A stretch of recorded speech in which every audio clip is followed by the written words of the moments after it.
आ गई देश की सियासत से जुड़ी खबर। मोदी शाह ने लगा दी बीजेपी के कप्तान पर मोहर। आरएसएस ने भी कर दिया नाम फाइनल। विपक्षी खेमे की बढ़ी टेंशन। बीजेपी ने फिर खेला सोशल इंजीनियरिंग वाला मास्टर कार्ड। सारे विरोधी हो गए अभी से परेशान। एक फैसले ने बढ़ाई दिल्ली से भोपाल तक जबरदस्त हलचल। बीजेपी ने अगले मिशन के लिए चल दिया ब्रह्मास्त्र। काम आई मोदी शाह से ढेरों मुलाकात। आरएसएस चीफ से भी हो गई दिल की बात। अब ये नेता बनेगा संगठन का किंग। उधर विपक्ष बीजेपी सरकार को घेरने की तैयारी करता रह गया। इधर मोदी शाह ने एक ऐसा तुरुप का इक्का चढ़ा है जिसने सियासी गलियारों में हलचल बढ़ा दी है। विपक्षियों ने सोचा भी नहीं होगा। बंद कमरे में हुई मुलाकात में अब बीजेपी के कप्तान का नाम भी फाइनल हो गया, जिसने कई नेताओं की टेंशन बढ़ा दी है, या यूं कहें कि कुर्सी भी हिलाकर रख दी है। खबर तो ये तक है कि आरएसएस चीफ मोहन भागवत ने भी नाम पर मुहर लगा दी है। आखिर कौन है वो नेता जो अब जल्द बीजेपी का कप्तान बनने जा रहा है, इस वीडियो में आपको बताते हैं। दरअसल दिल्ली से लेकर भोपाल और नागपुर से लेकर झंडेवालान तक एक सवाल की गूंज पिछले एक महीने से सुनाई दे रही है कि आखिर बीजेपी का नया राष्ट्रीय अध्यक्ष कौन होगा। लेकिन महीनों से अटका यह सवाल अब सुलझता दिख रहा है, क्योंकि दिल्ली में जो कुछ भी हुआ उसने तस्वीर लगभग साफ कर दी है। बीजेपी और आरएसएस अब अपने नए बॉस के नाम पर सहमति बना चुके हैं, जिसमें केंद्रीय कृषि मंत्री और मध्य प्रदेश के पूर्व मुख्यमंत्री शिवराज सिंह चौहान की आरएसएस प्रमुख मोहन भागवत से हुई मुलाकात ने हलचल मचा दी।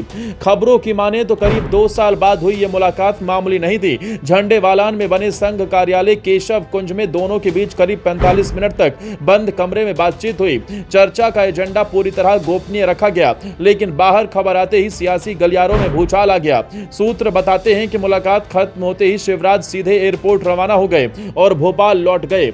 यानी साफ है कि यह बैठक किसी औपचारिक शिष्टाचार के लिए नहीं, बल्कि बीजेपी अध्यक्ष के चुनाव को अंतिम रूप देने के लिए थी। ऐसी खबर है कि बीजेपी अध्यक्ष का चुनाव सितंबर में ही कराने की योजना है। 9 सितंबर को उपराष्ट्रपति चुनाव खत्म होते ही पार्टी संगठनात्मक बदलाव की दिशा में बड़ा फैसला ले सकती है।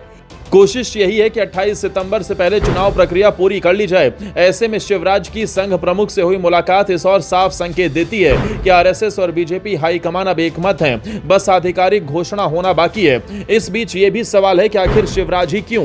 दरअसल शिवराज सिंह चौहान बीजेपी के उन चंद नेताओं में गिने जाते हैं जिनकी पकड़ संघ की विचारधारा, किसान वर्ग और हिंदी बेल्ट तीनों में मजबूत है। मुख्यमंत्री रहते हुए उन्होंने मामा की छवि बनाई, जिसने उन्हें आम कार्यकर्ता और जनता के बीच लोकप्रियता दिलाई। अब जबकि बीजेपी 2027 की तैयारी कर रही है, तो संगठन की कमान किसी ऐसे हाथ में चाहिए जो जनता और कार्यकर्ताओं के बीच पुल का काम कर सके। इस कसौटी पर शिवराज सबसे फिट बैठते हैं। आपको बता दें, बीजेपी में पिछले 1 साल से अध्यक्ष पद को लेकर संशय बना हुआ था। जेपी नड्डा का कार्यकाल खत्म होने के बाद कई नामों पर चर्चा हुई, लेकिन संघ और पार्टी नेतृत्व के बीच तालमेल की कमी की वजह से फैसला टलता रहा।